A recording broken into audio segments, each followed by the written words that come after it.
All right. Welcome back, ladies and gentlemen. This is David Patrick Harry with Church of the Eternal Logos. And tonight, I want to talk to you guys about the Battle of Thermopylae, or Thermopylae. Again, I'm going to be using our very English pronunciations of many of the names and places this evening. But I want to talk to you guys about some timeless lessons that are true both now and then. And so what prompted today's stream was actually me looking at the very popular content over on TikTok and Instagram, where a lot of these pro-masculinity channels have little quotes, tidbits here and there to try to, promote sort of traditional classical masculinity, a lot of like Greek statues, Greek gods, and of course, multiple references to the Spartans and the battle at Thermopylae, the 300 Spartans. Now, what I was thinking about is I was thinking, a lot of people don't know the nuances of Sparta, and it was a pretty degenerate place, right? In regards to open, compulsory male homosexuality amongst the warrior class. Their entire economy was based on slave labor and the enslavement of fellow Greeks. Well, that was one of the unique things about the Spartans and Sparta, generally speaking, is slavery was very common amongst the Greeks. However, it was almost always non-Greeks. And it was actually the Spartans who began to enslave the Mycenaeans right next to them. And this was sort of a novel thing, but I was thinking then about the recent election, the stolen election, which we already, in the members group that we had 2 Thursdays ago, we were talking, this was before the election took place, and I was saying, they're going to steal it. It's going to be the same thing as 2020, and so on. And of course they did. I think the Republicans secured the House or whatnot. But the conflation of all these different things got me thinking about how this is our Thermopylae. And I don't mean the election, I don't mean political stuff, I mean the state of the world. And what I want to do this evening is use the sort of semiotics of Thermopylae, of Persia, as the sort of global empire. The time that Xerxes I began his conquest of the Greeks, moving from Anatolia into Europe, it was the largest empire in the world, and it had unlimited resources, unlimited supplies, unlimited amounts of money, and of course the Greeks loved that Persian gold, and that's ultimately how the Greeks and the Spartans lost the Battle of Thermopylae, is because, Ephialtes ended up telling them about that passage, that backway passage of for sheep and goats, which ultimately allowed the Spartans to be surrounded. And we can see a sort of relationship with Judas. Ephialtes, giving up his fellow Greeks, his Greek citizens in their fight for their loved ones, defending their families, defending their wives, defending their children from being enslaved by the Persians. And again, I think there's a relationship for how we can look at the globalist powers that be themselves wanting to enslave our wives, our daughters, our sons, and including ourselves. And so the ways that we're going to be battling this sort of global enemy, whether it be Persia, whether it be in Christ's day the Roman Empire, which we see the powers flip, there always is this sort of global yearnings, the empirical or the empire's yearnings for domination, global domination. And that's really what we're up against today. And so our fight's not going to look the same way as the Spartans. We're not going to be getting in a phalanx and with our spears and our swords fighting off the globalists. However, the intensity, the lessons, the underlining presuppositions, and how they approached this battle, I think are really useful for how we can then begin to think about our own engagement. I think for men specifically, the intensity one then approaches this quote-unquote battle for one's life. It really is for your life. And as we'll talk about, again, the relationships between Christianity and Christ, this really is for all the marbles, so to speak. And there is no way out of here except through death. And so I did a stream a few streams ago talking about, what is it that you're willing to die for? And this really says a lot about who you are as a person, especially as a man. What are the things that you are willing to die for? And one of the things that we can look at amongst the post-2020 is those who are afraid of death are always going to be subservient to the powers of this world. Why? Because they then can dictate who lives and who dies. But if you fear something beyond that of death itself, now, in a way, you are free. You are uncontrollable. You are then able to defend and fight for something beyond the mere fear of death. And of course, then we can see the Spartans in Sparta, generally speaking, embodying this sentiment, this masculine notion of honor, of glory. And of course, we know Leonidas and the Spartans wanted that glorious death, that ability to die in battle and find an adversary worthy of one's death. And in a way, that's exactly what we do in our martyrdom as Christians. We have found an enemy that is worthy of our own quote-unquote death, and that is, in a way, this world. Of course, we die to this world. When we get married, we die to our own will to serve our partner. But when we enter into the Orthodox Church, there's a sort of dying off. Often we take on Christian names, we take on a relationship with various saints and so forth. And so martyrdom is going to be an essential element of tonight's conversation. And looking again, we're going to dive into the historical context of the Battle of Thermopylae and dive into a little bit of the nuances here and there. But there's a lot of life lessons I think that we can definitely take away. And I'm going to save some of those for once the stream actually gets started. But like I said, martyrdom first and foremost. I was listening to various scholars talk about the Battle of Thermopylae, and it is somewhat debated how much of it was deemed to be a sort of suicide mission, or did they know that they were all going to die? And I'm going to try to lay out at least what I saw to be is the arguments kind of right down in the middle of those who said, oh no, they definitely didn't think they were going to die, to those who thought this was a total suicide mission. What it appeared to me doing research is that, again, the Spartan economy, Sparta generally speaking, was entirely based upon the labor of their slaves. So the Spartans didn't fish, they didn't hunt, they didn't participate in the economy. That was part and parcel of the slavery system itself, which totally dwarfed the number of Spartans. And so the Spartans were always then very worried about a potential uprising by the hoplites, by their various slaves. And so they then couldn't actually just send their entire military abroad. This was something that Sparta never really did. So it seems like the 300 Spartans was really a way in which they were able to maintain Sparta itself, but also send a military force. And also there's a misnomer that nobody else went with Sparta. That is not true either. Multiple other Greek city-states sent soldiers as well. And of course, what's missed out in movies like the movie 300 is the Battle of Artemisium. And that is the sea battle that was taking place at the exact same time as the Battle of Thermopylae. And so why I think Thermopylae is so interesting is because it's actually the battle in which, quote unquote, the Greeks lost, right? I mean, they lost. The Persians end up winning the Battle of Thermopylae, yet that one's the one we remember the most. Of course, there's the Battle of Marathon. This is when the Greeks defeat Darius the Great. This is the father of Xerxes, and this is the first Persian conquest of the Greeks and trying to get the Greeks to submit. And this was due to the Ionian rebellion and Darius wanting to squash and persecute and have revenge upon the Athenians, who then aided those Ionian revolts. And we're going to dive into all this stuff in a little bit more detail. So if I'm saying some things you're not totally following or familiar with, we will bring clarity to all these different things.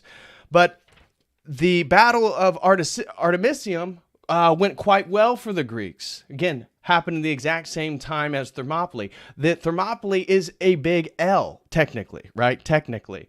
But what we'll see is that the valor in which the Spartans fought actually was a psychological catalyst and victory for the entirety of the people. And if we start to look at the Spartans as an embodiment of male excellence, male competency. And really, it was the opportunity for Sparta to live out the values in which they wanted to be identified with. And so the Battle of Thermopylae is also the exact place in which Hercules is associated with. And so for the Spartans themselves, you see, Hercules was, Leonidas said he was a descendant from Hercules. The royal family and royal lineage that he descended from there within Sparta, the entire people believed that they were descendants of Hercules. And at the Battle of Thermopylae, this is where Hercules took his life upon the mountaintop, looking over the exact battlefield that then the Spartans are going to demonstrate their values. And so it really is, the Battle of Thermopylae really is the sort of culmination of all the lore and myth, but also legend and true value that the Spartans had. Now, some of their, again, as we'll get into, you start getting into the details of Sparta, not that great, a pretty degenerate group of people to some degree. Now, again, this is 5 centuries, though, before Christ. A We're talking about 480 BC, before Christ, 480 BC. And this is a time in which the world was quite different, right? And it's in 470 that Socrates is born. So you have to realize Socrates, Plato, all the amazing Greek philosophy and the movers and shakers that we typically associate, this is after the Battle of Thermopylae. And in a way, it is providence, because it's at Thermopylae that the Greeks actually build the confidence that they could potentially take on Persia, the largest empire at the time. And of course, they then do defeat Persia at the Battle of Salamis, and then the Battle of Plataea is the last land battle. Xerxes then is he leaves his infantry there in Europe. He makes his way back to Anatolia, and when they lose the Battle of Salamis, he goes back to Persia, meanwhile leaving his infantry there. And of course, they get their butt kicked at the Battle of Plataea, and then that ends the Persian conquest of Greece. Now, fast forward then 150 years later, you have Alexander the Great do the exact same thing, but this time in a more successful way of conquering the Persians. So it is, in a way, providence, because it's Thermopylae and it's the Greeks coming up and defending against all odds, against all numbers, right? The numbers in regard to this battle, Herodotus mentions it was 500 to 1. Now, many scholars are very skeptical of some of the numbers that were put forth by Herodotus. Herodotus talked about that the infantry of the Persians was over 1.5 million, over 2 million. It seems like most of the scholarly consensus was that the Persian forces were somewhere in the range of 100,000 to 300,000, would seem most likely. But because of the Greek defense and fighting for what they love, meanwhile Persia's trying to conquer that which they hate, the Greeks are fighting for what they love. They end up preserving and allowing the Greek philosophy, the development of logos, philosophy, all the Platonic stuff, whether we agree with it or not, it was all providential for the coming of Christ to some degree. And so I think it is providence. I think it is a useful battle to look at as an analogy of our own selves, because if we are moving towards the end times, the Battle of Thermopylae is the perfect analogy for what we're up against, because it's not like we're ultimately going to win in a worldly sense. And did the Spartans win in a quote-unquote worldly sense? I would say no. But if you're looking at the larger framework of their values, the intentions that they have, their sort of glorious deaths, which would be, equated to our sort of martyrdom, it was absolutely victorious. And so I want to dive, again, more into the historical context. We're going to move through the Battle of Thermopylae. Obviously, you guys are probably going to be familiar with a lot of things if you've seen the movie 300. But there's a lot of things we can glean, like male competency. You see, one of the things that has really annoyed me with looking at the manosphere and a lot of the guys that are promoting or pushing out all this sort of masculinity content, of which, again, the 300 Spartans is used over and over and over, along with many of the Greek philosophers and statues, gods with their sort of developed physiques, is that the people putting out this content definitely don't look like any of the things that they say they embody. And I think that's true for a lot of different people, different areas of discussion. That one of the things we have to be really, really conscious about, and one of the things that I try to be conscious about, although I continue to fail at it, especially as an Orthodox Christian, is to make sure that our words match up with our lives and that we live out these things, because that's the only way that there's a real ripple effect, which is a sort of providential consequence that we can then be conduits of God's will in the world. So male competency and fighting for freedom, these are things we can definitely relate to in regard to the Spartans. What about 3 days of death? Isn't it ironic that it's 3 days the Spartans are able to hold off the Persian military until, again, they're betrayed by Ephialtes and then eventually die. Now, of course, Christ dies for 3 days and then he resurrects, and he was also betrayed by Judas. Now, this happens again almost 400 and almost 500 years later, but certainly I think interesting semiotics nonetheless. And then we have Persia, Rome, the globalists, all these sort of global empires that want total domination. They want us to submit to them. There's no difference between the World Economic Forum and the powers that be now, or Xerxes the First and how he viewed himself as he moved over into Europe. It's the same thing. These people ultimately do view themselves as above sort of creation. They're humans, yet they want to be worshipped as gods. And the degeneracy, the hedonism, the absolute monetary and material powers that they possess, and yet there's something within the human spirit that is stronger than that. Persia has all the everything that they would need. And yet the circumstances, being deliberate, being conscious of how we can maneuver ourselves in our battles, spiritual battles. Right now is No Nut November. Fighting that temptation is what I'm talking about in regards to us using the Spartans as a semiotic, as an analogy for us. Our fight is different. We're not holding spears and shields. What we're doing is praying. We're working on our bodies. We're working on our own competency. We're making sure that we're not being addicted to the pornography or to the things of this world which are trying to ensnare us. This is the enemy.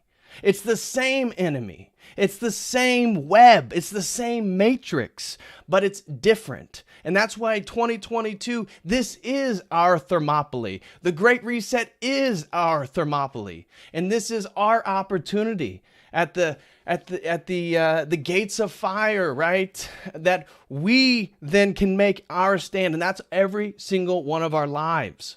And it has to have such intensity that every single day matters. What are you doing with your time? What are you doing with your life? Is the things that you do day in, day out, are your rituals helpful to a larger cause? Or is there a ripple effect from the fact that God has given you the opportunity to exist? And these are these bigger questions that we can look at this battle, this historical instance, and reflect upon ourselves. Not if we're going to be these badass Spartans that we're going to go out and we're going to use our AR-15s and we're going to shoot people or do. That's not what I'm talking about. And that's actually dumb. That's not being deliberate. That's not being conscious. That's not being strategic in the way that we present ourselves and go about it. And that's part of this. Again, the lessons we need to learn. We can look at an instance in which men showed real courage, in which men fought down. You know, one of the descriptions of the Spartans at the time is on the third day after they're betrayed, they're surrounded by the Persians. Leonidas and the troops tell each other that they're going to fight to the absolute death in their goal. They know they're going to die. The goal is to kill as many Persians as possible. And there are descriptions of Leonidas is dead. The majority of the Spartans are dead. There's only a handful left. Their spears are broken. Their shields are taken.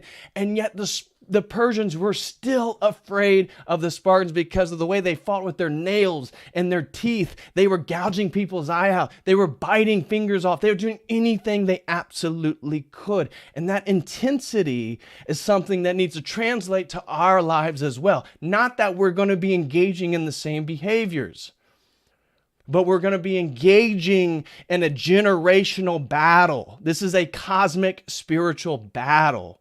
And that then requires us to come up and step up to the opportunity.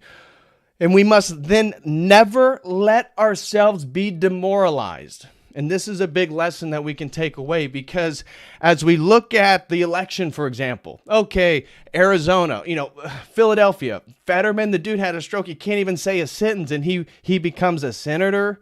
And we can't let ourselves be demoralized.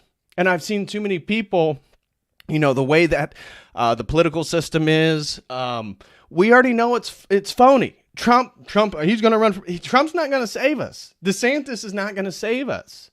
The only person who's going to save you is you following Christ.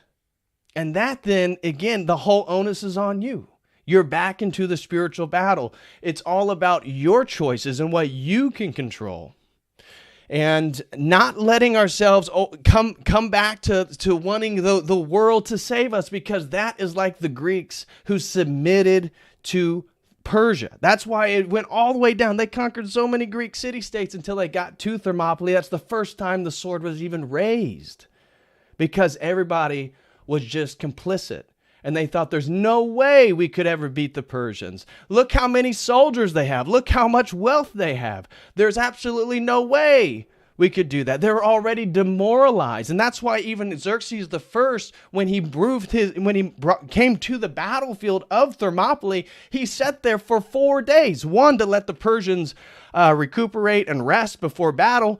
But 2, because he thought there's no way that these Greeks are going to stand here and fight. When they see how big my military is, they're going to fold. That is the demoralization of the globalists themselves. And they're doing it to us. They're doing it through the politics. They're doing it through the policies. They're doing it by crashing our monetary systems, our economies, the inflation, this jibby jabs. It's all a sort of demoralization to make it feel like you have no power to fight back. And that's the point. Especially the men have to realize that is not a reality. The reality is it's on you to take control of what is in your control. And that has always been the case. And there's a spirit within man that is more powerful than all the world's money and empires.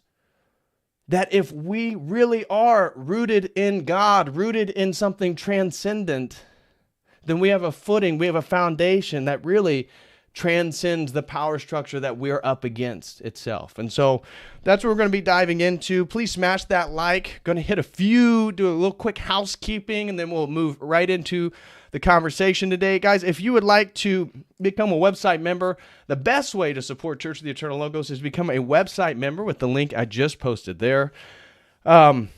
And so if you would like to have access to the second half of all my Introduction to World Religion courses, those are for $5. You can become a website member right there. If anybody would like to join the Logos Fitness group, our first meeting is going to be this coming Tuesday. And we'll be talking about fitness and encouraging each other, talking about our fitness goals, our journeys, and all that type of stuff. That's going to be this coming Tuesday. And if you'd like to become a premium website member for $25 a month, we meet twice every month, and you'll have access to both the fitness library and the educational library. You can do that with that link right there. If anybody would like to sign up for a one-on-one session, you can do so with this link right here. And then if you would be interested in sponsoring a stream, you can also do that with this link right here. We have a sponsored stream we'll be diving into this Friday on Bowling Alone and the collapse and revival of American community. So that's going to be coming this Friday. And if you have a topic you'd like me to dive into, you can then do so right there using that link. So if any of that sounds appealing, please become a website member. Would greatly appreciate that. If you'd like to sponsor a stream, you have a topic you'd love for me to dive into, I would love that as well. So let's just get into to our conversation. So the first thing I want to do is find our little map. I had a map I wanted to, here we go.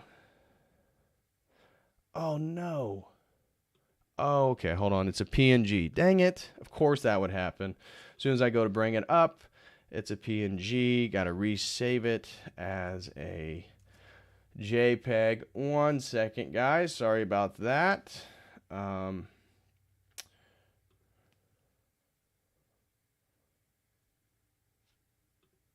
Okay, here we go. Now let's try this again.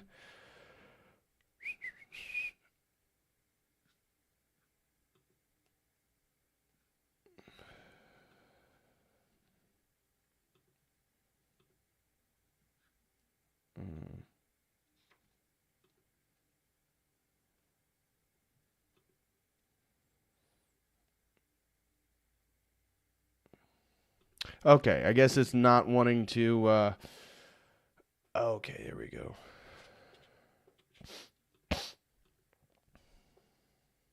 Okay, sorry about that. Why is it not wanting to come up? All right, forget it. We're just going to go, to the web browser. Sorry about this, guys. I had this map that I was wanting to show everybody, but it looks like that is not going to work. So we're just going to have to go here and open this up, and then we're just going to have to do it the old-fashioned way. So Persian conquest of Greece. Okay. Map. I wanted to show you guys, again, the map and the battles, because at the time, I had found a great map. Now we're going to have to see if we can find a good one here. But I wanted to sort of go over the historical context before we dove into anything more of the battle itself, of Thermopylae itself. Of course, now you see the internet doesn't seem like it wants to work. It's not loading anything. So, yeah, lovely. Lovely. Okay, can we just get something to work, please? Okay, this isn't working. Forget it. Nothing wants to work. Forget it. It's just my luck. Okay, so the first thing is first.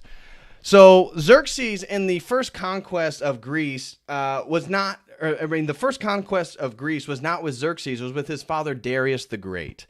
And so Darius the Great, what he referred to as Darius, the king of everything. And this gives you a little tidbit, a little insight into how they viewed themselves. That Darius, he was upset because at the time there was what was known as the Ionian Revolt. Again, I had a beautiful map that shows you all of this, but of course it's not letting me display that. Let me see if I could find this. Oh, here we go. Boom, there we go. Okay, got this map. Boom, here we go. So I don't know if you guys can see this real well, but the on the right side here we have the Persian Empire, and across all these little cities, as you see, Ionia down here, Ionia to the bottom right of the map, you'll see Ionia. This is what began the problem. There was a bunch of Greek settlements. Okay, and this is roughly around 490, I think 498 were the Ionian Rebellion. And so Darius was pretty upset with the Greeks. Why? Because the Greeks said, you know what, we don't really want Persian rule. And as they controlled Anatolia, Darius eventually, and Athens aided Ionia in their revolt. This really upset Darius. And so what does he do? He decides he's going to get revenge on the Athenians, and this leads eventually to what's known as the Battle of Marathon. And I'm sure you guys have heard that, but now it gives you a little bit context of what was the Battle of Marathon. The Battle of Marathon, and this is right here, right in the center. I don't know if you guys can see my cursor. Can you see my cursor? No, you can't see my cursor on the screen. So right in the center there where Attica is, you'll see in 490 the Battle of Marathon. And this was a huge victory for the Greeks because, again, the powerful Persian army of Darius comes to Greece to, again, conquer it and really destroy Athens, to get revenge for the fact that they aided in the Ionian Rebellion, and they get defeated and turned back. And this was a bit humiliating for Darius. And so when Xerxes, his son, which interestingly, Xerxes was not his firstborn son. His firstborn son wanted to become king, but Darius was he was a little bit cautious about that, and eventually decides to appoint Xerxes the first, to be his successor. And so Xerxes follows in his father's footsteps and wants to then complete the campaign that his father was on, Darius. And so he begins to, and that's where, if you follow this map, you can see all these blue or these purple lines here. And this is where you can see it goes from Anatolia into Thrace. And so it's funny because there's a story about how when Xerxes, then he decides he's going to finish what his father did not. And he's going to go and he's going to basically conquer Greece. Now, in the movie 300, we see that Leonidas kicks the Persian messenger into a well, right? Now, from my understanding, historically, that was not at the beginning of the Battle of Thermopylae. That was at the beginning of the Battle of Marathon. And so it was Darius that sent all these various emissaries, and it was Athens and it was Sparta that said, hell no. And those were two centers of power, obviously Greek city-states. And they actually, both of them, kicked the Persian messenger into a well. This was where, again, in the movie 300, they asked for, water and earth as a sort of offering to the king, to the emperor. And so that was actually due just before the Battle of Marathon. So anyway, Xerxes then, he goes to finish what his father did not. And so he then makes his way into Europe, and he crosses, and there's a story about how they come to this, the strait there, where it's going to move from Anatolia, from Asia into Europe. And he began to build a bridge. And the way they built these bridges is they would just lay boats horizontally all the way across, and they would then build wood. They would just start nailing wood on top of the boats, connecting the boats to build a sort of floating bridge. And they would just build it big enough where they can start bringing chariots and animals across the bridge. And it was ginormous. And the Greeks who saw them building this were absolutely astonished that they were able to do it. But then a storm came and totally destroyed the bridge that they built. And then it took them another month and they rebuilt it. But it demonstrated, again, the resources that Persia had. Persia had unlimited resources. Yeah, they were like pontoon bridges. Exactly, Dr. Crispy Johnson. They were like pontoon bridges. And so they built a second one, and now they've entered into Europe, and they start moving down the coastal edge of Greece, all the way from Thrace into Macedonia. And nobody even raises a sword to Persia and to Xerxes, because it's futile. Nobody's going to be able to defeat them, right? Well, eventually they get down to Thessaly, and this is where the Greeks really have to make a decision. Xerxes is on the move, and they have arrived much quicker than they expected. And so the move is then to meet them in the one place where they have to pass to get down to Attica, because that's where he really wants to get. Xerxes wants to destroy Athens. And of course, after the Battle of Thermopylae, he does burn Athens to the ground. But of course, after the Battle of Plataea, where the Greeks actually defend and Persia goes back to Persia, they rebuild Athens in its full glory and rebuild the Parthenon and everything else. But at one point, that does get burned right after the Battle of Thermopylae. So in a way, Xerxes does get his revenge, but it doesn't last very long. So Thermopylae then becomes the place where the Greeks decide that they have to do battle there. And it is both the Battle of Artemisium and the Battle of Thermopylae. And the agreement was that a handful, it was again, multiple Greek city-states sent land soldiers along with the 300 Spartans to fight at Thermopylae, and that then there was multiple ships from all the different city-states, all that they had, and they were going to try to hold the line at the Battle of Artesimius. And so Athens did not have a great reputation among many of the Greeks, and some of the Greek city-states in the navy, they wouldn't even submit to an Athenian admiral, and so they had to end up appointing a Spartan admiral. Now, Sparta was not in the navy; they were not that was not one of their primary focuses, but because of the character of the Spartans of never retreating, never running away. And plus, the other city-states were okay with a Spartan admiral. They appointed a Spartan to be the admiral of that battle in the Battle of Artesimius. And really what they did was form a line, and they wanted to make sure that the Persians and all their ships, which, again, the ships outnumbered the Greeks 3-1, and then the land battle, again, according to Herodotus, it was 500-1. I've heard 100-1. I've heard other about 50-1. That's probably in the 50-1 or 50-1 or 100-1 is probably a little bit more accurate. But vastly outnumbered, right? And so they eventually then set up shop at Thermopylae. And I loved, again, hearing some of the historians talk about this battle and how the Xerxes, again, he gets there and he sits there for 4 days. Now imagine the Spartans had already got there. They actually got there before Xerxes. So they got there. They saw the lay of the land. They rebuilt one of the container walls there, an older wall, to force the Persians. They have to pass through this very small pass in Thermopylae, which then totally divorces or nullifies the large numbers which the Persians had. That was their strong suit. They had large numbers, but because they have to pass through this small little space, that's really not going to matter. And so it was very strategic in where they chose the Battle of Thermopylae. And like I said, this cannot go understated that for the Spartans, they viewed themselves as descendants of Hercules.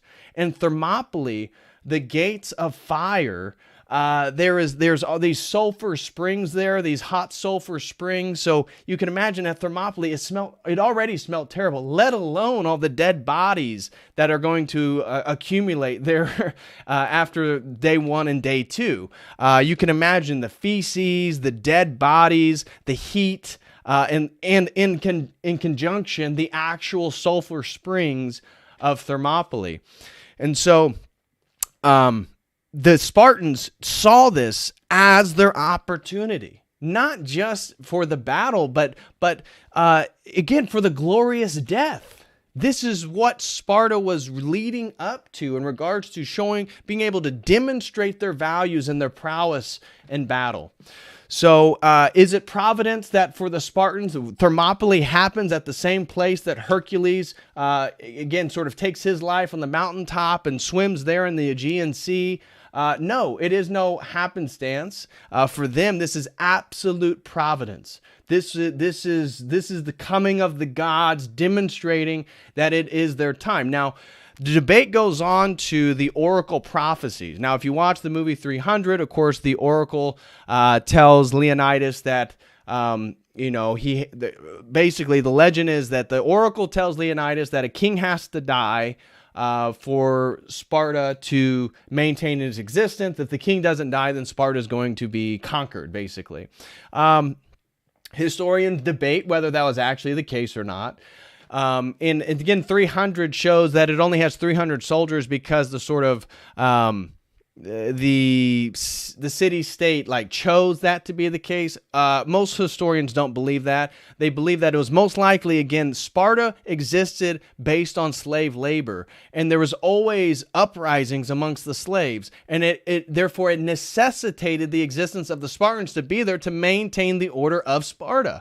And so they never really did these long military campaigns where the entire military would leave Sparta. It never happened because soldiers had to be there to make make sure that the vast number of slaves, which vastly outnumbered the Spartans, would not have an uprising. Again, the Spartans, unlike any other Greek city-state, enslaved other Greeks. And that was part of the sort of Peloponnesian League there down in Laconia. So anyways, Xerxes, so they finally meet at Thermopylae. And one of my favorite stories, listening to historians, was when they talk about Xerxes sending military spies. And they sort of sneak up onto the Greeks to see what they're doing. This is about a day or two before the first battle. And Xerxes finds out that what the spies see are the Spartan soldiers naked, doing exercises and grooming themselves, which was part of a Spartan ritual to prepare for death.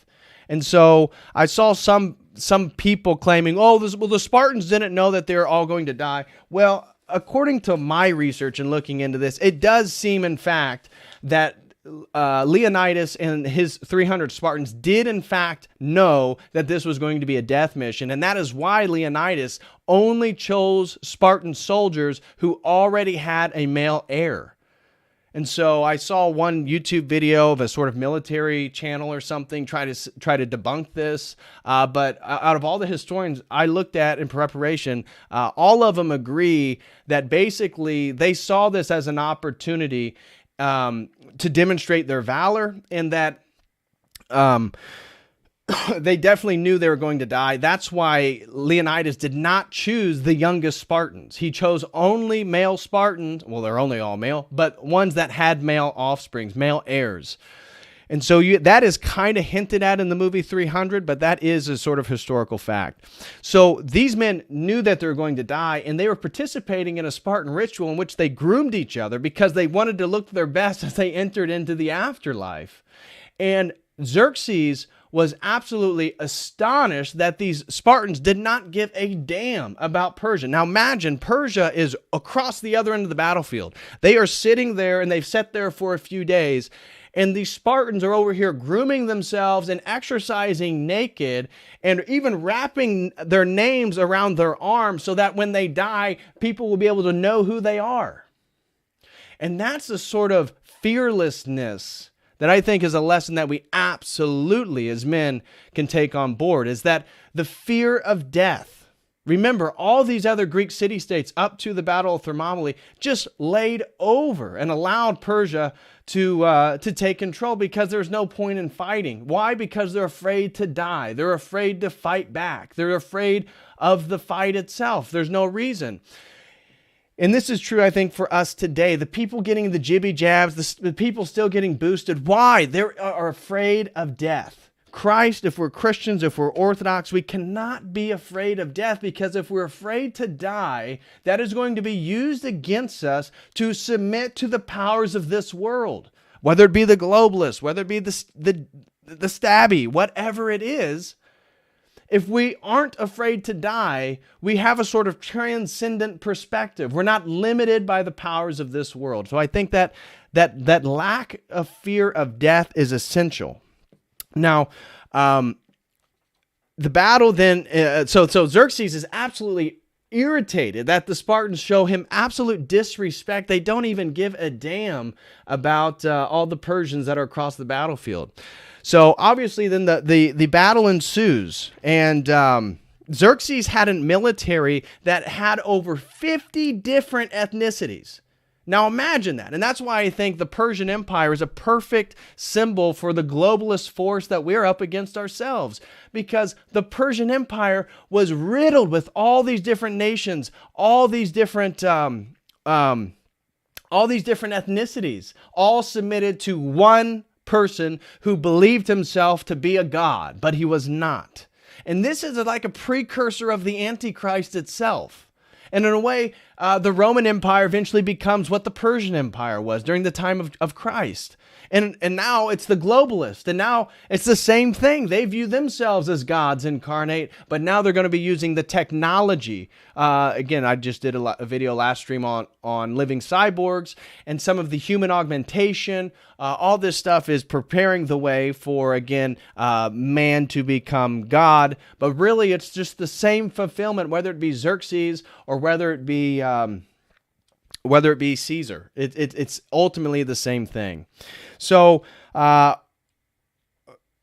one of the chief weapons of the Spartans, again, was the fact that they do not fear. And as I said, the Persian spies were just absolutely amazed at how the Spartans were not even worried about the Persian army and looked like they were getting ready for a party, is how it said. It was described what the Persian spy said to Xerxes. It said these Spartans looked like they're getting ready for a party, and in a way they were. It was their martyrdom. It was their death. It was their glorious victory.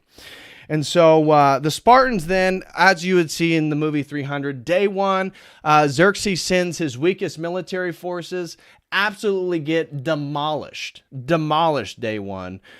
Day two, he sends a much stronger force, the Immortals. And the Immortals are the reason why they're called the Immortals is that they always had a standing 10,000 man army. And that was a large standing army, for that being the strongest infantry and military force for Persia. This was their best combat warriors, were the Immortals. And whenever one was to die, if an Immortal was to die, there was always another one to take his place, so that they always had 10,000 standing Immortal soldiers. And so day two is then the Spartans taking on the Immortals. And what do? They dominate again. And Xerxes is absolutely, furious. I think he loses 2 brothers in the battles. Multiple friends die. He sees that his military, he has all these numbers. He has all the wealth. He has the largest empire in the world. And yet at this little pass at Thermopylae, again, the hundreds of Greek soldiers, along with the Spartans, fought him and demonstrated that their valor was much, much stronger than any of the Persians. And so the Spartans were highly disciplined. They had 9-foot-long spears and metal shields. Meanwhile, the Persians had much smaller javelins, and they had wicker shields. So not only was the competency of the fighters so much better with the Spartans, but the Persians didn't even have the same equipment, because the Persians were so used to fighting in open space, open land, where their numbers would absolutely dominate. They didn't need large spears, and they didn't need metal weapons, because they had so many people they needed to move around. Well, those shields for the Spartans, by the way, were roughly around 20 pounds. So 20 pounds of metal they would hold. And it was considered the ultimate shame. If you were a Spartan soldier and you dropped your shield, that was considered the absolute ultimate shame. And so never, ever was a Spartan to ever drop his shield. But again, you can imagine that was pretty heavy during the entire battle. So the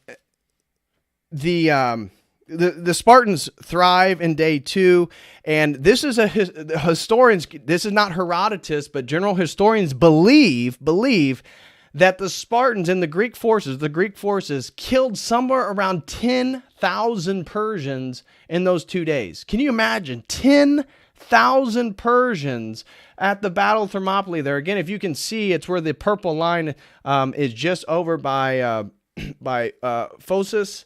Thermopylae there, and that land would have been riddled with dead bodies, again, feces, organs everywhere, blood. It would have smelt horrific.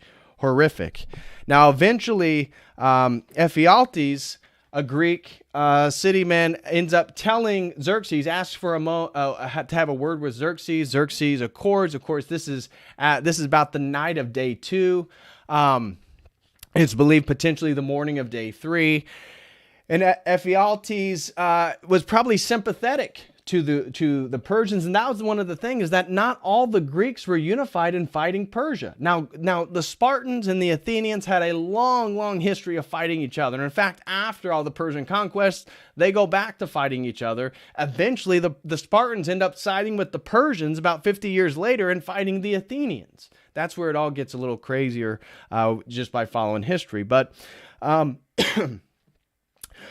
Ephialtes eventually goes to Xerxes, whether he was sympathetic or he hated the Spartans or what, for whatever reason, or like so many instances in Greek history, he was enamored by the Persian gold. Again, Persia had unlimited resources, unlimited amounts of money. Their kingdom stretched from, again, where they were currently at there in Greece, all the way to the Indus Valley in India. And so Ephialtes tells them about the secret passageway in which they'll be able to surround the Greek forces.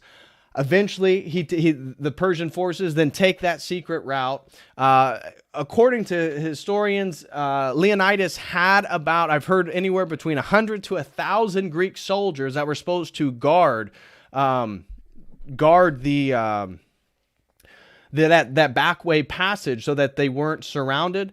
However, once the Persian forces were coming in full force, they got dispersed real quickly. And before they knew it, the Greeks were getting ready to be surrounded, and it was Leonidas that afforded the Greeks to retreat. Many of them retreated, and it was the Spartans, Leonidas and the Spartans, and I think about a few hundred other Greeks decided to stay, knowing that they're going to die, but there was going to be a rear defense. So they would fight the Persians basically till they're all dead, kill as many Persians as they could, and allow the Greeks to retreat back to their city-states so that they could regroup for later battles further south. And that's exactly what happens. But the Spartans and the Greeks, the other Greek forces, it sounded like the other Greek forces, one of them, I think the Thespians, gave up before they even they even fought the Persians, but the Spartans did not.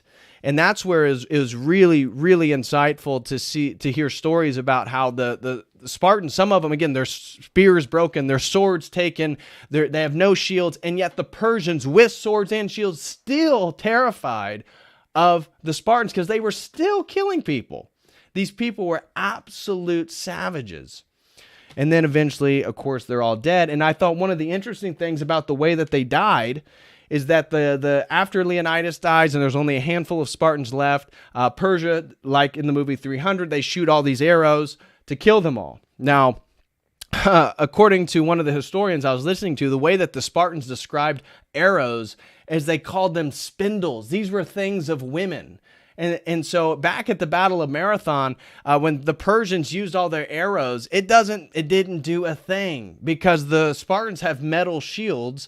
All they do is block it. The arrows do nothing. And they considered this a sort of feminine military attack. They called arrows spindles. These were toys of women. But I think it's ironic that what the Spartans perceived as sort of feminine warfare ends up actually killing the last survivors there at Thermopylae. And again, I think in a way that's also the force that we're up against, a sort of feminizing force, right? A sort of impersonal death. One of the things about the arrow compared to the way that the Spartans fought, is the Spartans fought face to face. They wanted to literally kill you with their bare hands. And they thought that was such a more honorable way than being killed by an arrow at a distance. This was a coward's way to kill somebody. That was kind of their general belief. So when we look at the arrow killing the Spartans in a sort of more impersonalized form of death, the way that we then are up against the globalists themselves, in a way, is a sort of ultimately impersonal way in which they're trying to kill us through the pornography, through the vaccines, through the food, through the whatever it is, the cancers, the medicine. Everything's trying to kill us. Everything's trying to kill us. And so Leonidas does in fact get his glorious death. The Spartans fight to tooth and nail. And then again, they die by arrows, which I think was so funny. But the Spartans' heroic stand, even though they lost, the way that they died, the way that they fought, galvanized the Greek forces to the south. And it was a sort of psychological capital. It was huge. It was huge. And that's where it's so interesting that even though Thermopylae was a loss, it was a victory. In a way, it's a victory. And so even today, we watch the movie 300, we know all those Spartans are going to die. They were all going to die. And yet we watch that for the ultimate form of like masculine courage, masculine valor, fighting to the absolute death, fighting for glory. And that's really what it was. And that resonated across the Greeks. And it stopped, like I said, I think it's really interesting how it stopped Persia for 3 days. Within a year, then, the Athenian navy will defeat Persia and Xerxes in the Battle of Thermopylae, and then the last battle at Plataea in 479. So in 479 is the last land battle, and Persia never comes back and tries to conquer Greece again. Unfortunately, the tables turn, and about 150 years later, Alexander the Great does to Persia what Darius the Great and Xerxes wished that they did to Greece. So yeah. Now, with that being said, I also want to point out that, like I said earlier, Sparta was no Christian city-state. Homosexuality, slavery of other Greeks, they weren't exactly the most philosophical or poetic. There was one historian that talked about how the Spartans, they only taught reading and writing to the limit that it was necessary. However, they believed that music and dance was absolutely essential for every soldier to learn, because we know how they chant and they when they fight the Spartans, even the sort of battle cries, they would use the sort of drumming and the rhythmic patterns of, again, music and dance, similar to the ways that they would then fight in war. And so many of those fighting soldiers were trained musically and with dance because they thought this translated very well to the application of war and fighting. The family unit in Sparta meant absolutely nothing. It was okay in Sparta for married women to potentially sleep with other men. Adultery was illegal, and it was a penalty of death in many of the other city-states. But in Sparta, it was okay, because in Sparta, it was all about giving birth to male sons. And so male sons was always the goal. And so if a woman slept with another Spartan man, a Spartan citizen, and he was of nobility, and he was a big, strong, good warrior, and she gave birth to a son, well, it was okay. It was okay. And so you see sexual relations in Sparta, the family unit, very, very non-Christian, if you will. Another thing that they did was they would drink black soup. What black soup was they would boil pig's blood and put vinegar in it. And this was something that the warriors, wasn't their entire diet, but it was something that they would eat very, very regularly, or drink pretty regularly at their sort of men's clubs during the day, as they would drink boiled pig's blood with vinegar. I remember some of the, there was a historian that mentioned that one of the Greek at the time said, no wonder the Spartans are so anxious to die, talking about their black soup. So like I said, infanticide was fairly common. So as the movie 300 said, the Spartans, if a baby came out and it was somewhat deformed, they would discard it. And this wasn't absolutely uncommon, even just generally speaking in the Greek world. Infanticide was fairly common. Male babies were privileged. And even in other places, other city-states, it wasn't unheard of for parents to potentially just leave a female baby out by the countryside and just let it die, or let animals consume it.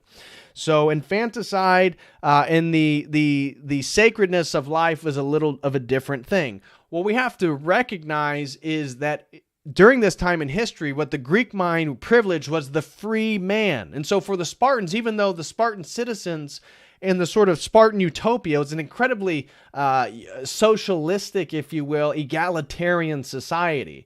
It was very, very frugal. So what Spartans were known for, or Sparta as a city-state, it was noted for its frugality.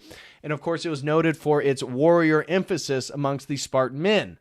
And the whole city-state was geared in regards to producing more young men. Now, this also, and this desire for male perfection, is why also homosexuality was so condoned. It was compulsory To be a Spartan soldier in some of these in their military meant that you probably had a boyfriend or two that you're fighting along with, and that you guys probably had romantic relationships, because they thought that would bond the men together and that they would be a more cohesive and sort of savage fighting unit.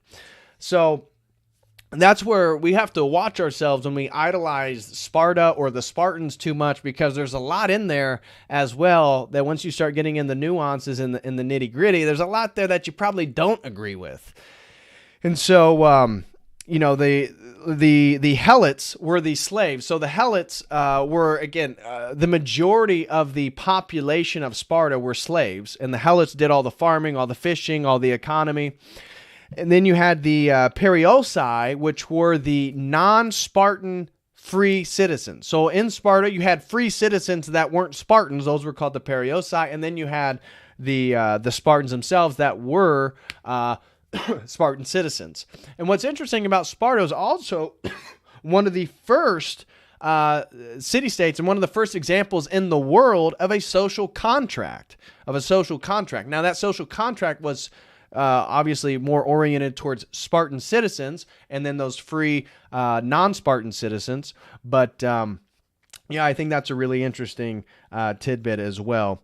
So in regards to then some of these shared commonality, well, here's another thing. I think one of the interesting things is looking at the differences between the kingliness of Leonidas and Xerxes.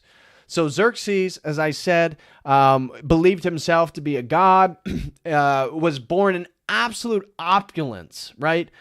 He was born, I think he was a sort of middle son or maybe second from oldest son of Darius the Great. So he grew up in royalty. He grew up with absolute opulence, anything he could have ever wanted. And when he gets then named king and is the successor to his father, he in fact wanted to be venerated as a god. And technically, the Persians and the Achaemenid Empire were Zoroastrian, but they were also practicing Mithraic rituals. There's various instances of eventually they put down a rebellion in Babylon. And so the king of Persia used to go by the title King of Babylon because they liked that. And I think it works for our semiotics as well. But, Xerxes they would go to Babylon and perform rituals for Marduk. Marduk, obviously the Babylonian god, had eyes all around. Jordan Peterson's talks about Marduk all the time, especially in his book, The Map of Meaning. But Xerxes, after getting defeated against the Greeks, basically he spent the rest of his life over in Persia, stayed in Anatolia, and basically just was responsible for tons of building projects. And really, the Achaemenid Empire was on a continual downhill slide from Xerxes. From these the wars with Greece, Persia still was an incredible power, but over time, really all it did was try to solidify and maintain the land that it already occupied until eventually the empire crumbles, and then you get the Parthian Empire that comes next. So Leonidas, unlike Xerxes, did not live a life of opulence. That's not how men were raised in Sparta. They were raised in, again, it's very savage. These men were made to, they got, like, for example, once you were 7 years old, they would go and be trained to become Spartans, and they would basically go through a military education to the age of 20, and so they would get married in Greek standards much later than some of the other Greek city-states. They had a weird wedding ritual too that I found out, that in Sparta they weren't supposed to look at their wives in daylight for 10 years after they got married, and that they had this weird thing in Sparta where your wife was basically like a sort of fetishistic sexual object. Like your goal, the way that women were presented, they were just for sex. And that's why, again, they permitted married women to even sleep with other men. Again, it was all about producing male childs. And there was even rituals for the Spartan soldiers when they're around puberty, where they would have the girls that were hitting puberty to dance in front of them naked. Different cultural standards for sure. But Leonidas, he was also of royal lineage, right? He came from a royal family that believed themselves to be descendants of Hercules. However, he did not grow in opulence. The way that Leonidas arose in Spartan society was not due to just his family association. It was due to his competency as well. And one of the things that's really interesting is at the Battle of Thermopylae, Leonidas was somewhere in the ballpark between the age of 50 and 60. And that's what then makes you be like, damn, that dude was a badass. You're talking about 480 BC. Leonidas was 50 to 60 years old, and he led those 300 Spartans in that battle. Damn. Think how many 50 to 60-year-olds today could not even march that distance. From Laconia, from Sparta, all the way to Thermopylae, and Leonidas did, and that's why people loved him. That's why they followed him. Spartan society was absolutely filled with competition. In a way, they had two kings, and the way that Spartan society worked is like everybody was watching everybody to make sure they didn't get out of line, and this kept like a sort of ultra competitive society, which then the goal was to produce, again, male perfection. However, that goal to produce male perfection obviously came as a cost and sort of kept Spartan society in a way static. And so that led to eventually their demise. They didn't evolve. They didn't grow to some of the new military technologies as some of the other city-states or as time went by. So by the time of the 300s and late 200s, they weren't of the same. Their population size of men began to dwindle, and so that pursuit of male perfection and doing the same thing they've always did, trying to get better and better and better at it, time eventually passed them, and they sort of became outdated. So that's also a sort of lesson we can learn. There is no perfection outside Christ, and that's why we pursue Christ, so we don't get stuck within time. But Leonidas, very different from Xerxes in the sense that he earned his position amongst his men and amongst his society, and he fought with those men. Xerxes observed the battle. Xerxes would have to have messengers come and tell him what happened. Usually he would be watching somewhere. He'd have a golden throne. He would find a position wherever he planned on taking battle at. They would put his golden throne, and so he could then watch over it. He watched the Battle of Thermopylae, and then about 9 months later, when they had that sea battle, the Battle of Salamis, he also set up shop in his throne so he could watch that battle take place. So very different in that regards. Leonidas, again, comes from that frugal Spartan culture. They had an ethos, basically, if you have it, don't ever show it. So, we have a thing, if you have it, show it, flaunt it. Well, Spartan society was the exact opposite. If you have money, if you have food, if you have whatever resource you may have in excess, do not display it. Because they had this ultra egalitarian, again, it was a very socialistic, aristocratic, Spartan culture, because the whole thing was run on top of slave labor of the Helots, that the Spartans themselves lived a very privileged life. That's why they could just pursue sex and war, developing themselves as warriors and all that type of stuff. Their sort of warrior culture. So, some of the shared commonalities then, why I think this battle, the Battle of Thermopylae, is useful for us. Again, Persia was the largest empire at the time, unlimited resources. It's similar to globalism and its current form today. Xerxes wanted to be worshipped as a god. I think that's going to become more and more obvious as the globalist stuff moves forward. As we get closer to 2030, I just did a video on all the cyborg stuff. 2040 is the date, guys.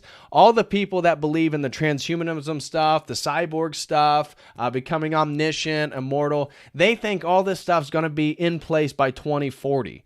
So, is it going to happen? Who knows? But I think there's certainly a semiotic and a sort of allegorical connection with all that. Persia coming to enslave your wives and children. This is exactly what globalism is trying to do to us right now. This is why this is our Thermopylae. Whether it be trying to get your daughter or your wife or your girlfriend interested in OnlyFans or her sort of sexual promiscuity, which again, we could see Sparta even condone. But everything that sort of transgresses our Christian values, we see is totally consistent with everything that the globalist empire itself is trying to promote. And this is the force in which we have to stand up against. We have to hold the line. We have to know our tradition. We have to stand up for something. We have to be the frontiersmen of our ancestors and all the saints and all the people of the church and everybody who's died for Christ, all the martyrs. This is our opportunity. Whether you martyr yourself to be married to a woman that you fall in love with, whether you martyr yourself in a real battle that may take place, who knows? Whether you martyr yourself because the powers that be may ask if you're a Christian and they may be persecuting, killing Christians in the future, who knows? But this is our Thermopylae. It's all the same thing. We're up against the same enemy. The Greeks were on the defense. They were fighting for freedom and what they love, and that's us. We're on the defense. We're not trying to conquer the world. We're not trying to take over other places. We're not trying to do all this stuff. They're doing it to us. And so, in a way, we can find a sort of similarity there with the Greeks, and we need men to rise to the occasion. Our fight is not the same as the Spartans. As I said, your fight is making sure that you're not addicted to the world. This is No Nut November, making sure that the pornography isn't taking over your life, making sure that you're working on your body, you're becoming competent. You're a man of purpose. You're a man of purpose. Somebody made halfway a joke asking if I came up with this topic because I was playing God of War or something. Guys, no. How does anybody have time to play video games right now? Stop playing video games. If you're playing video games right now, shame on you. What the hell are you doing? You're an adult. We don't have time. You have things you got to do. You need to be praying. You need to be eating right. You need to be working out. You need to do all this stuff. If you're playing video games right now, shame on you, dude. Like if you're going to decompress, okay, maybe that's your thing. But even then, there's other things you can do. There's better things you can do. I was slightly offended. I was joking. Shout out to our homie. He knows who he is. He's probably listening right now. I was not actually offended by you, but seriously, I don't know how any man that is on his purpose and that is living life in a purposeful way, how do you have time to play video games? I get anxiety.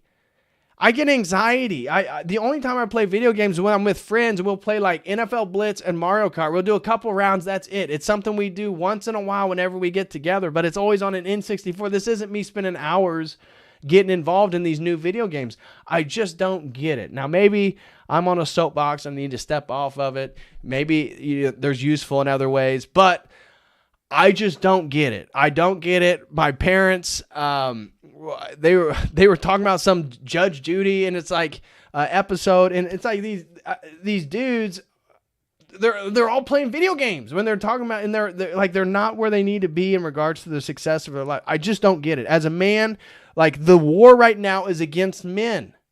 It's against us. It's against our testosterone levels. They're trying to feminize your ass, dude. Wake up. If you need a purpose, if you need something to live for, it is now. The enemy is here every single day, every single thing you do. Get on it. Like, this is purposeful. Like, there is a real fight here. This isn't a joke. They're trying to kill you. They are trying to kill you. They are trying to kill your family.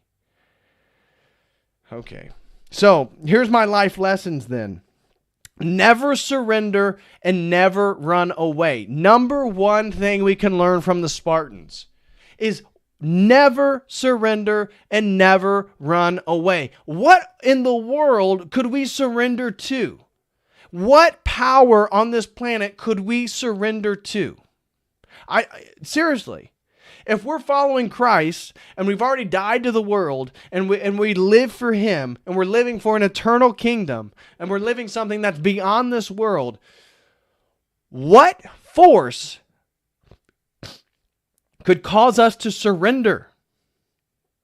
There's nothing. There's nothing. Now, again, not all battles are ours. Again, we're not going to win politics and all this stuff. I'm talking about the transgression of our Orthodox and our Christian values. If we're following Christ, what the hell is there to surrender to?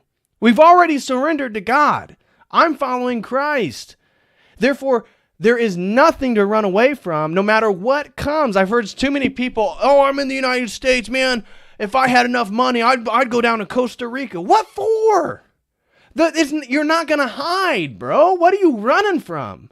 The fight is here. If you're in Germany, if you're in Dubai, if you're in Indiana, if you're in it doesn't matter. Maybe you need to move. You need to situate yourself in a better place. That's fine. But this idea that you're going to go hide in the mountains and get away from it. What are you doing? What are you running from? There's nothing to be afraid of. And so don't shy away from the fight and the struggle. That's what's going to give your life purpose.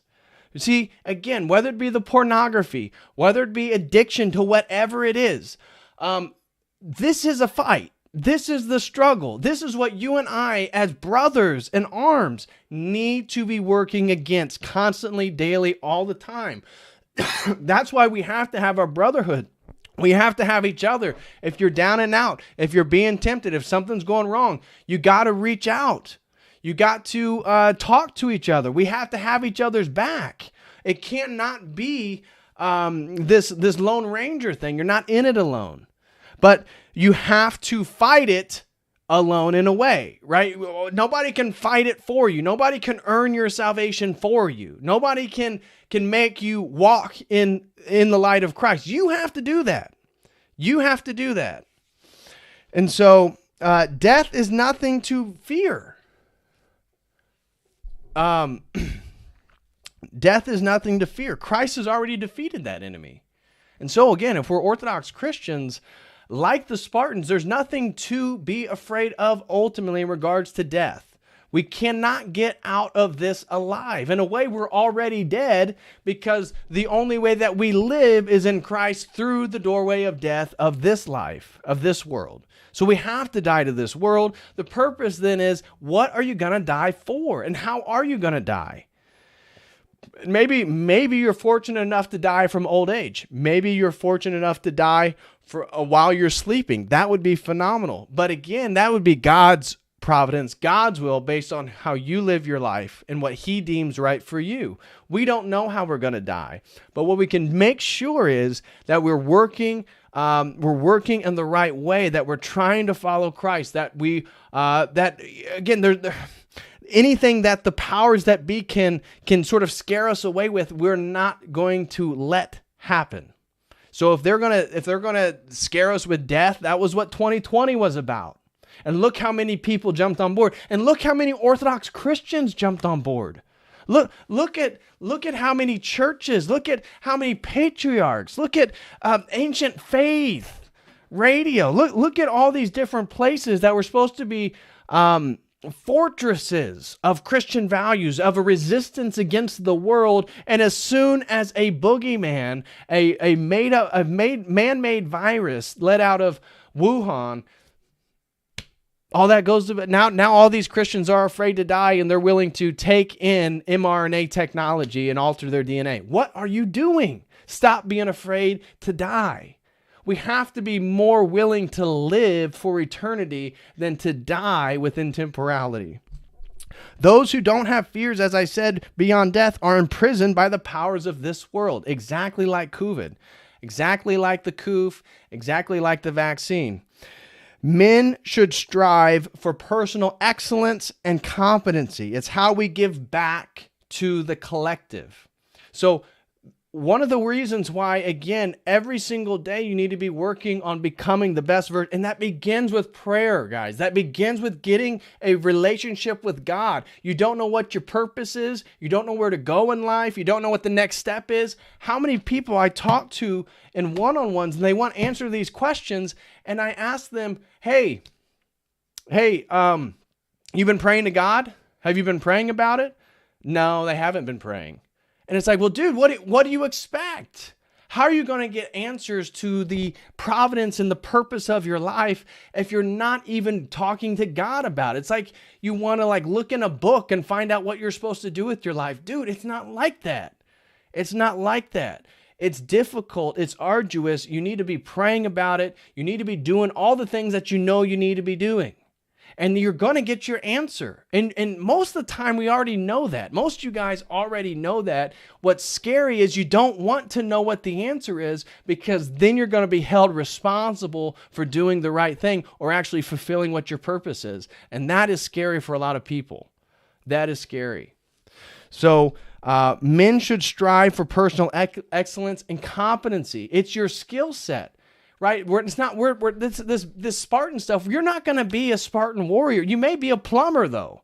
Being a skillful plumber or whatever you do, that is going to allow you to contribute to the collective. And that is how that's how the Spartans contributed to the Greek society. It was their personal excellence as warriors that contributed to the defense of Greek society. And it is us as people and men as we develop our personal excellence. Maybe you're an artist. Maybe you're a plumber. Maybe you're a carpenter. Maybe I don't know what your gift is. But you probably do know what it is, and you need to be working on it, because by you working on that and crafting it and developing that skill, you can give that back to the collective. That's how you help us. That's how we help each other, is by all of us men putting back our skill sets and our competency to help the collective. And that's how we then are going to be a community. Again, we aren't like the Greeks where, we're unified by a sort of language and cultural background. We're unified by our belief in Christ. We're unified by our religion. We're unified by our ultimate belief systems. And so we then need to think about that being our community, that being our Greek brothers and sisters. That are the people who we're going to help. And so we need to think about our skill sets, because it's not about you becoming the best version of yourself is not about being selfish. It's about taking advantage of your opportunities. Every opportunity in your life is something that God has placed before you. It's providence. And so when you die, the last thing you want to do is looking back on all the opportunities you had to work on yourself, to become the best version of yourself, which is going to change what you can do and where you can go and how God can use you. And as you work, and it's not selfish, you can give yourself back to other people. Reading, for example, it's not pointless activity. All the books you read, all the information, you can give this back to other people. Everything you do, all the things you work on yourself, it needs to be in a spirit of self-sacrifice. And that's how then we get back to following Christ. It's that cross that we carry. It's that self-sacrifice that makes us, again, a commonality with the Spartans at the Battle of Thermopylae. But it's also how we carry our own cross. It's also our martyrdom. It's also how we reach our salvation. And so, quality over quantity. This is another life lesson that we have to have. It's quality over quantity. 300 Spartans and hundreds of different Greeks killed 10,000 Persian soldiers in 2 days. How is that even possible? Well, it's possible because quality always trumps quantity. And what the globalists have is quantity. What the NPCs are is a quantity. The majority of the people are the quantity. You see, the path is narrow. Christ is calling the quality. He's calling the competent. He's not calling for everybody. Now, he's offered the path for everybody. That is why he defeated death. That's why he unified divine nature and human nature. The path is open for everybody, but only the quality are going to make it. The quantity, by definition, will not. And so we need to think about that with our life always. Quality over quantity. And the world is constantly promoting quantity over quality. Look at the products that we buy. Again, the cars are made to break down after 5 years, so you have to buy a new one. Cell phones, all the junk that we consume. The world is trying to get us to pursue the quantity over quality. And in a way, you just become another quantity, another number amongst the quantity of NPCs, the quantity of these globalist soldiers, foot soldiers. So We need to make sure that we always pursue quality over quantity. Your friends, the people in your life. Look, quality over quantity is always going to be a recipe for success. And then the power of the human spirit. Another life lesson from the Battle of Thermopylae is the power of the human spirit is stronger than all the wealth and militaries of the world. Persia had everything they needed. Persia had all the people they needed. And yet, because the Greeks chose a strategic location to fight, so being strategic, being conscious about this, because they were strategic in where they chose to fight, they fought on the thin pass of Thermopylae. They were able to utilize their skill set. And so the power of the human spirit, those Spartans, the conviction they had in their souls, in their hearts, that what they were going to do, they were going to do it to their absolute ability. And look at the damage that did. See, Xerxes has all the power in the world, but he can't control the heart of men. He can't control the heart of men. But men who then, I'm in control of my heart, I then can't be controlled by the world. And that human spirit, even if they kill me, they can't kill me, you see. And that's where that human spirit is. It's that human spirit that is so strong, that conviction that if you truly believe in what you're doing, if you're truly convinced by it, if you're truly doing the right thing, if you have no remorse, if you have no, your conscience isn't holding you back from all the other negative things you're doing, if you're really on the journey, like, what can stop you other than God's will? And that's what we're trying to align ourselves with in the first place.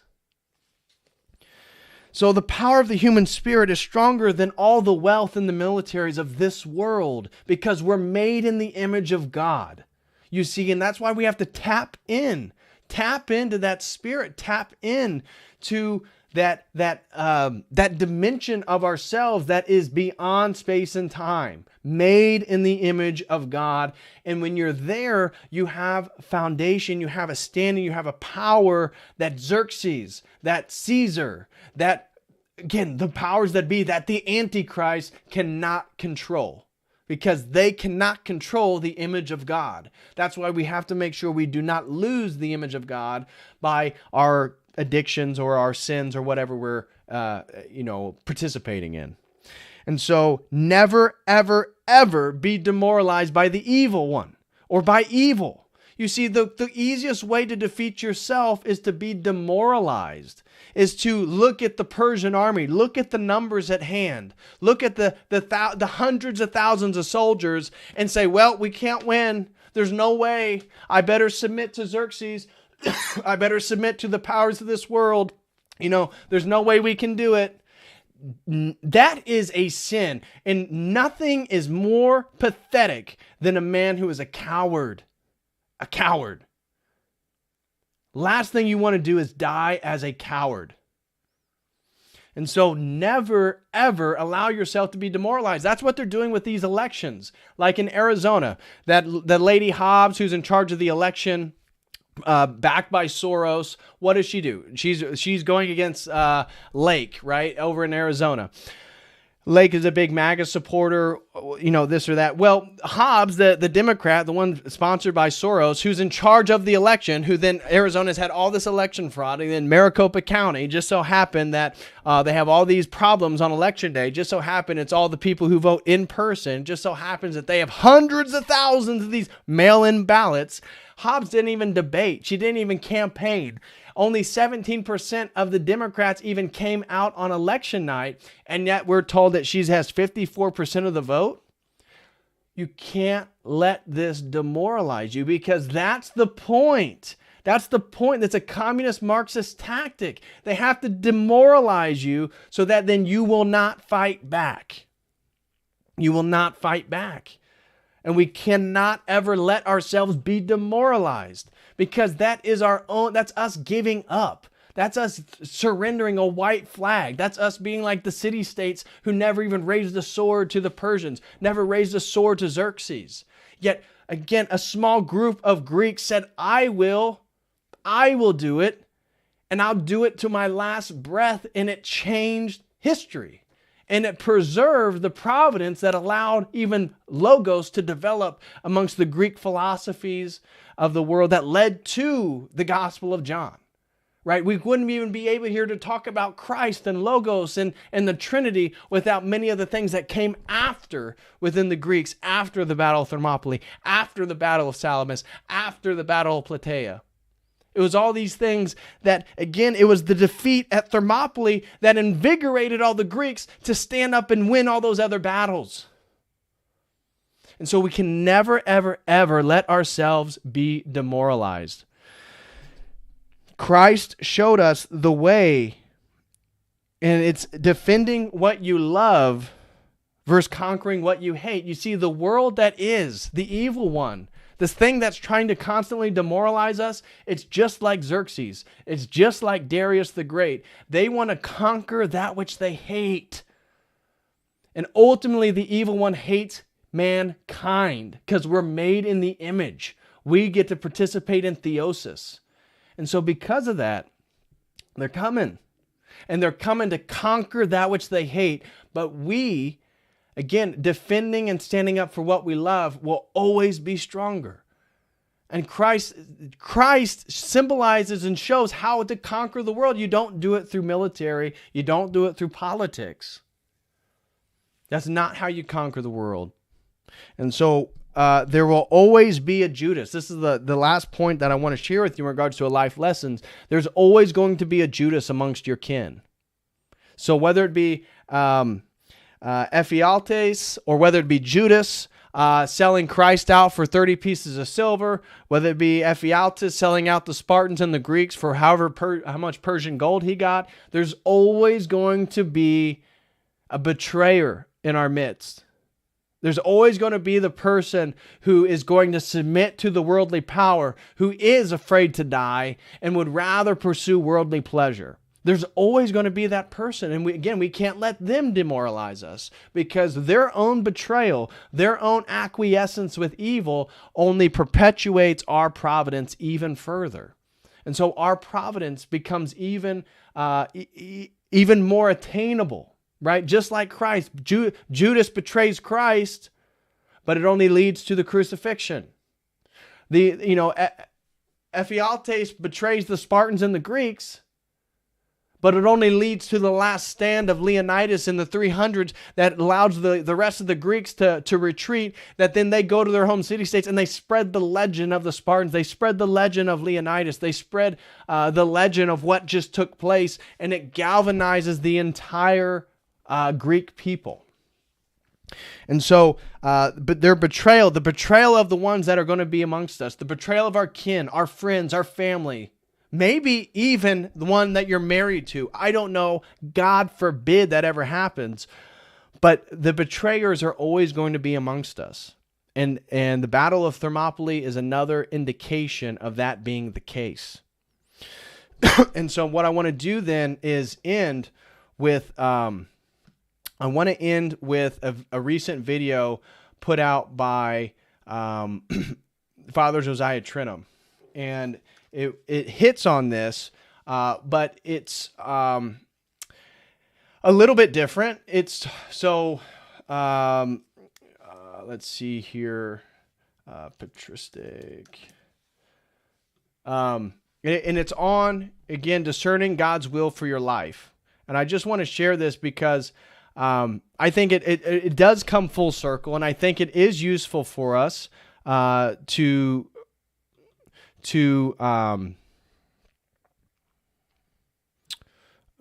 okay.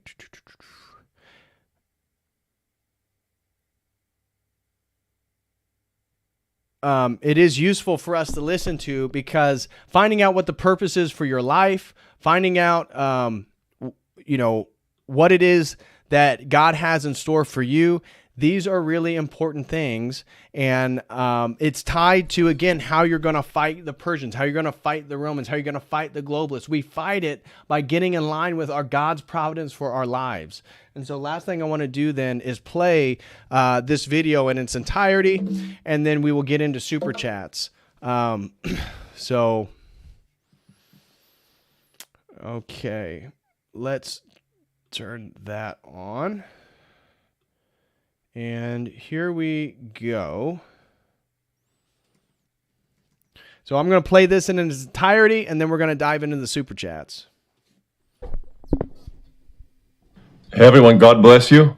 Thanks a lot for tuning in. My reflection today, for your edification, I'm entitling Discerning God's Will for Your Life. In fact, pastors are often asked by parishioners, especially by the young, Father, how can I know what God's will is for my life? We especially ask these questions when we're facing major crossroads in our life. Maybe we're finishing our education and we're wondering, what job should we take? Or we're contemplating getting married or becoming a monk or a nun, and we're trying to figure out exactly how to know God's will in our life. It's a fantastic question to ask, not just for the young, but for every Christian to try to discern God's will. This is very wise. In general, it's simply a matter of asking. If I had $1 for every time someone has been asking me for help to discern God's will about this or that, and then I pose the counter question to them, have you prayed about it? And the answer was, no, Father, I haven't done that. I've been thinking about it. This is point one: less thinking, more praying. Ask and receive. Seek and find. Knock and the door will be open to you. This is the encouragement of our Savior in his basic teaching on prayer in the Sermon on the Mount. Make your request known to God. Include God in all of your decision making. Seek his will and he'll speak. Now, it is true that sometimes it is not God's will for us to know God's will. And those times are very difficult sometimes to accept. It is the case that sometimes when we're struggling to know, it just isn't good for us to know for a variety of reasons. There are many. Perhaps something is going to be revealed to us soon. Perhaps God wants us to obtain the great blessing of perseverance, of long suffering, of patient endurance, hypomone. Maybe that's what God wants. And he's going to reward you greatly with a clear revelation of his will in the future if you just persevere. I learned this lesson when I was a young man, and I've lived off the inheritance of this blessing from God ever since. I'm still benefiting from what God taught me in a drastic way when I was 19 years of age.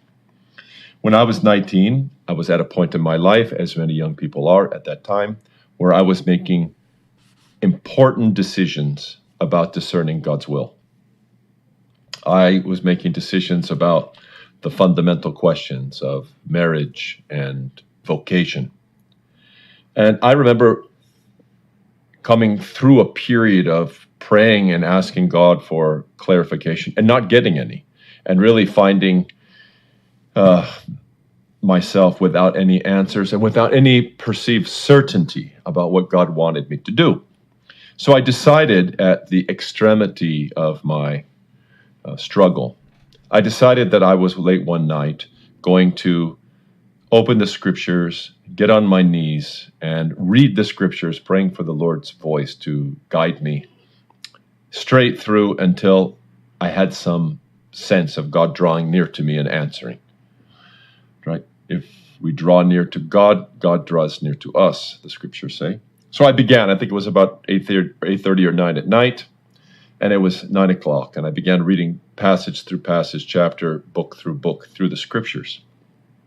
9 o'clock, 10 o'clock, 11 o'clock, midnight, 1 a.m., 2 a.m., about 2:30 a.m., I came upon a marvelous text. I was reading through that Solomonic text, Ecclesiastes, and I came to the 7th chapter. Let me just read it to you. It's a marvelous, marvelous text.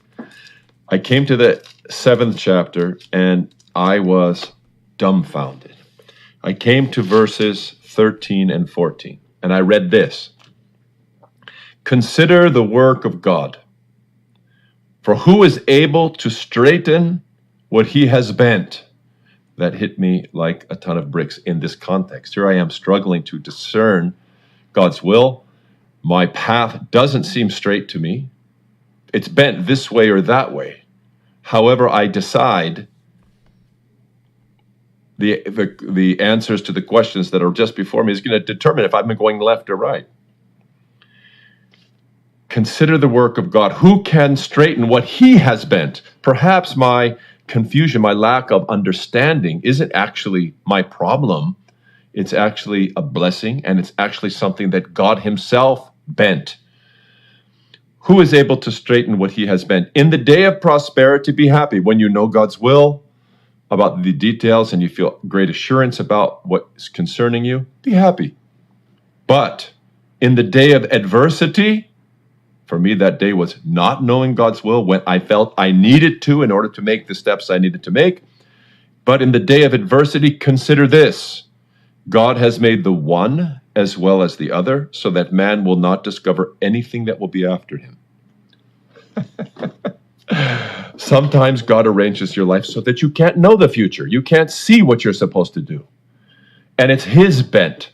That hit me like a ton of bricks. Peace descended upon me like a sweet rain. And I recognized at that moment that I wasn't going to get an answer to the question that I was posing God. That he wanted me, in fact, to move into the next few months of my life, confident that he was guiding me, and that the uncertainty itself, the not knowing his will at that moment, was his will. It didn't mean that I was away from God. It meant that I was in the middle of his will, but in his wisdom, he decided not yet to answer me. He did answer me. A few months later, he answered me. He showed me what to do. I made the decision, and I've been living with it happily ever since. So this is my encouragement to you as you're seeking God's will in your life. Ask him. This is the right thing to do. Seek God's will constantly. Ask him for guidance. And you'll find, most of the time you seek, you find, you knock, the doors open to you. If he doesn't answer, consider that it may be his will that you not know at this moment. He wants you to persevere. He wants you to trust him with the details of your life, that he'll show you what to do at the right time. You'll know that also because you'll have a sense of peace. It's like the Lord's patting you on the head when you struggle to that point. He's patting you, he's saying, son, trust me. I'm not going to answer the question you're asking right now. It's not a good time for you. Now consider something else too. It also may be that you aren't able to discover God's will. Not because you haven't asked, and not because it's God's will for you not to know, but it may be God's will for you to know, but you aren't asking in the right way, with the right disposition, and therefore can't discern the will of God. Now, stay with me for a moment on this thought. Think of the many times that Jesus said something like this. This is from the 11th chapter of St. Matthew's Gospel, verse 15, where the Lord Jesus says, "Let him who has ears to hear, let him hear." Jesus is giving teaching. Some of his instruction is not being well understood. It's not being well appreciated by those who are listening to him. And his counsel to them is to listen better. He's not saying those who have physical ears need to hear. This is not about physical hearing. Everybody there had ears, physical ears, but they weren't listening with other ears. This is about listening with the ears of your heart, the ears of your spirit, the ears of your mind. So if you want to discern God's will and you aren't getting it, it may be that you're not listening the right way.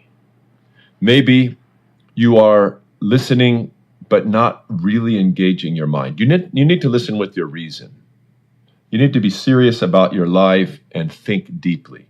But thinking is not the solution. You have to go beyond reason. Jesus isn't just asking you to engage your reason. He's asking you to have a disposition of attentiveness, spiritual attentiveness in the heart. You want to rely on him in faith and have your heart soft and open to hear his will so that you can do it.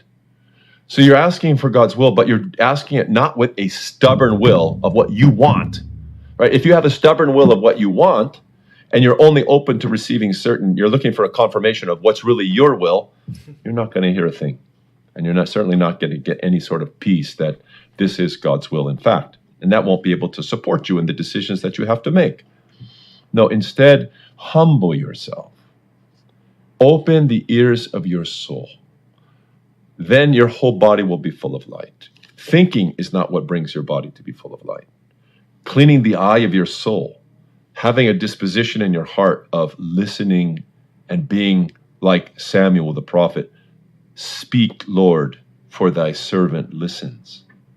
That's the disposition in which you can receive the word of God, and in its power, know the will of God and be even empowered to do it, is to hear that kind of way. Just think of the parable of the sower.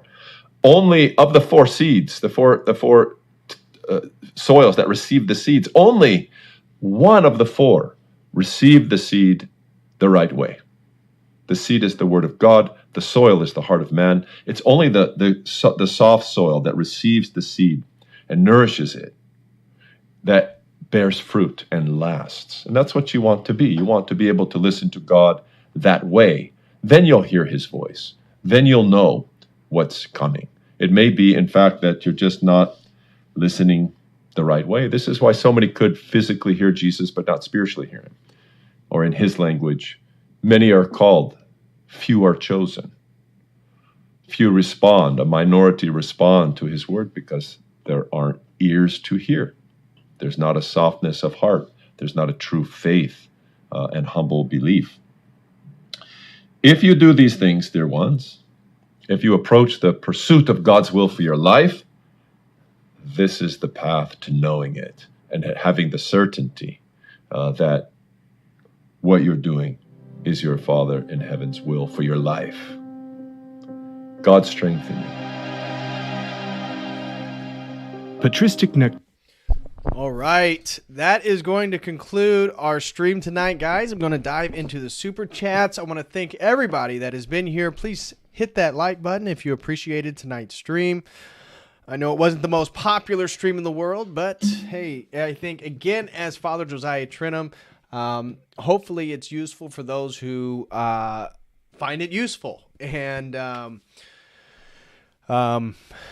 yeah, so that's our goal here. I just want to thank everybody for being a part of Church of the Eternal Logos and the live chat. I just want to say, guys, I love you and thank you all so very much. The emails, the words of support. I just wanted to really, really thank everybody for everything. I really, really appreciate it. Okay, diving into the super chats. Looks like we got 3 super chats tonight. First one comes from Dr. Vagisil, throws in $1.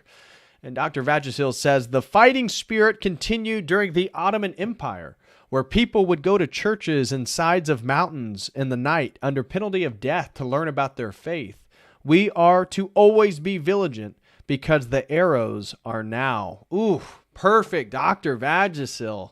I love that. I'm going to read that one again. And I remember how the Spartans viewed the arrows as spindles, as things of women's things. Dr. Vagisil says for $1, again, that fighting spirit continued, meaning the Greeks fighting off the Persians in the first and second Persian conquest of Greece. Continued during the Ottoman Empire, where people would go to churches and sides of mountains in the night under penalty of death just to learn about their faith. We are to always be vigilant because the arrows are now rainbow colored. Yes, they are. The arrows definitely are rainbow colored, that's for sure.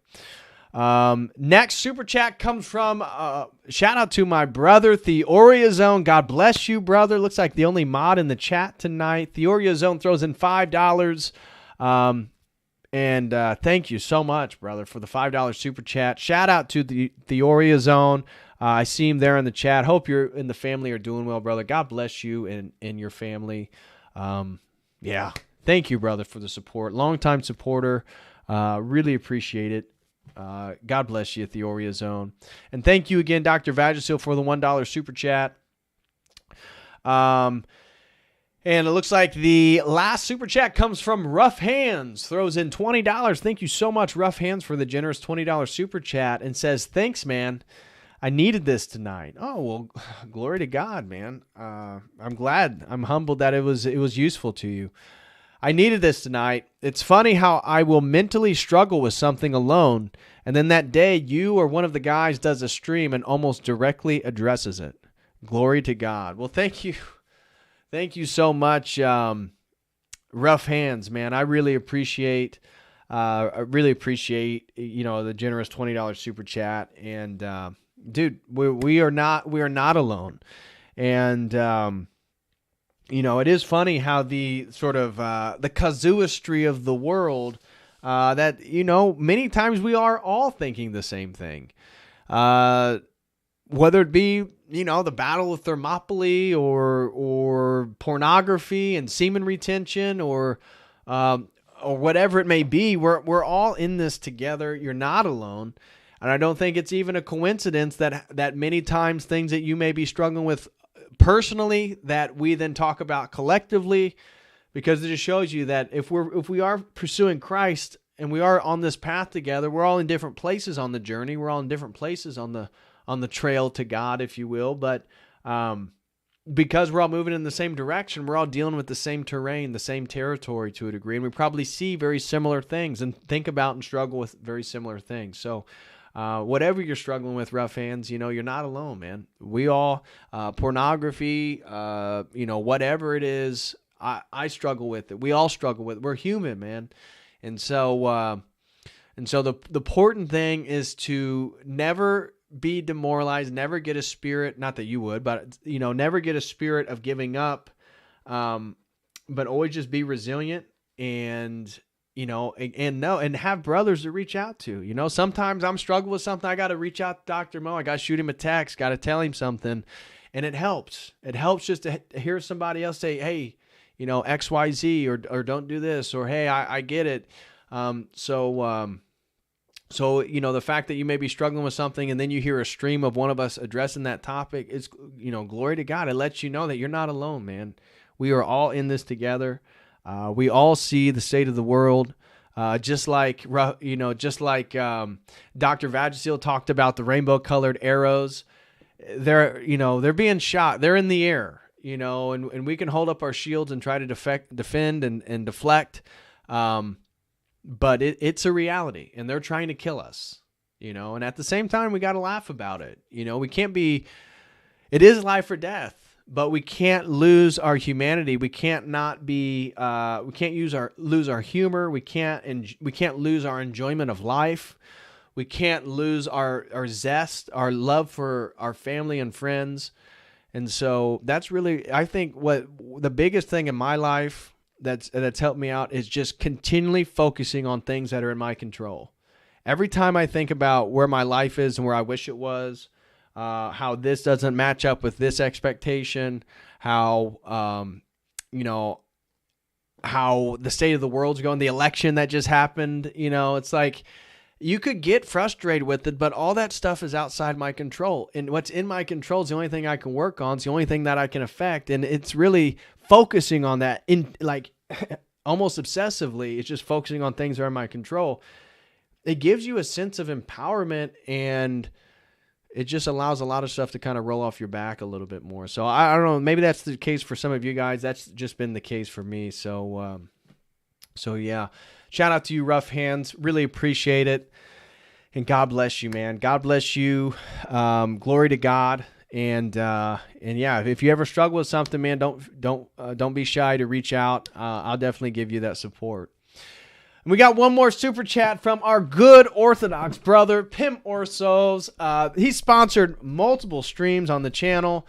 He's been a great supporter of Church of the Eternal Logos. Pim, that email you sent me, bro, on shoes, on the biblical symbolism of shoes, dude, that was phenomenal. I got to do a stream on that. Like, that was really good stuff. Pim, for those you don't know, me and him know what we're talking about, but he sent me an email talking about shoes and the cobbler and all this different stuff, and it was really good. And I just want to say, God bless you, brother. I loved reading that stuff.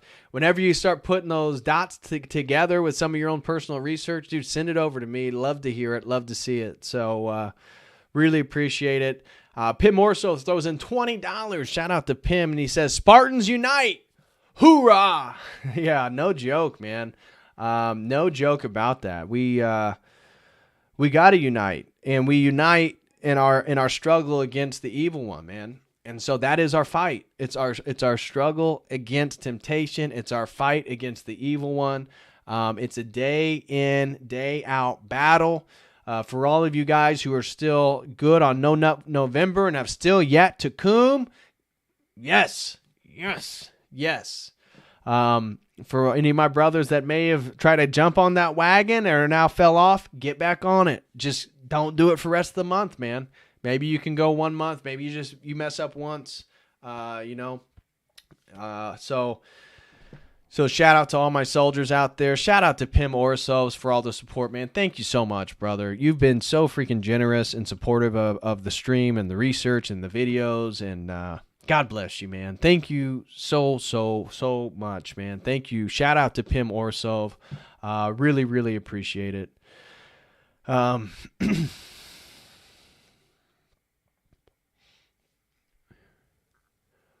Okay. All right. Well, it looks like that is the last super chat. Guys, I'm going to hop off here. Shout out to everybody over on the Rockfin. I'm going to hop off here. Again, thank you all for being here. Please hit that like button. And I will be back Friday night with a sponsored stream on this book, Bowling Alone, The Collapse and Revival of American Community. I will see you all Friday. Until then, as always, God bless.